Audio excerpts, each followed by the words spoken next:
All right, so we are now working on our third problem, and you are going to notice that on this particular problem, we have two separate fractions and we have different denominators in both fractions. Now, what we can do is an extremely long process of finding least common denominator, changing all the fractions and moving all the fractions to one side, then to another side, and you know what? It's just a complicated thing. So I got a little side note for you, okay? What we're going to work on here is clearing the rational number. Now you'll notice that 1/2 x and 3/4 x is our rational number. Now the first couple problems we're going to do are with fractions. In order to clear a fraction out, you need to find the least common denominator that you notice just in our rational numbers, not in our whole numbers. So if you take a look, we have 2x and then we have 4x. Mainly just focus on the 2 and the 4. And the least common denominator between these two is going to be 4. So in order to clear out our fractions, we are going to multiply both sides on the outside by our 4, okay? And some of you might be wondering, Mr. Sadler, it looks like we're creating more work.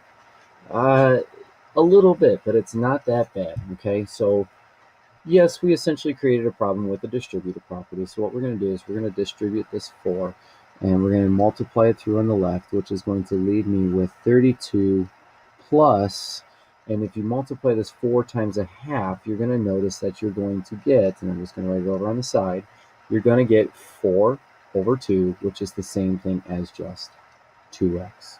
And lo and behold, our rational number has now become a whole number. I'm going to do the same thing over on the right side. Use the distributive property, multiply through. We have 4 times 6, which gives us 24. And then we have 4 times 3/4. Well, I'm going to make a little side note. You guys don't have to do this if you don't want to. And my pencils run out of lead. 4 times 3/4 x, which 4 times the 3 gives us 12 over, and then our initial denominator, which is going to be 4. Now you'll know that 12 divided by 4 is going to be 3x. Okay, and now take a look. You have now taken your rational number, multiplied it by clearing it out with that least common denominator, and now you are left with something that you have solved many times already. So what we're going to do here is we're going to get the 2x over to the other side by performing the inverse, which is going to be 32 minus 2x equals 24 plus 3x minus 2x. Okay, and then we're going to combine our like terms over on this side. So I have 24 plus x, and then over here are 2x minus 2x canceled, which then leaves me with just 32.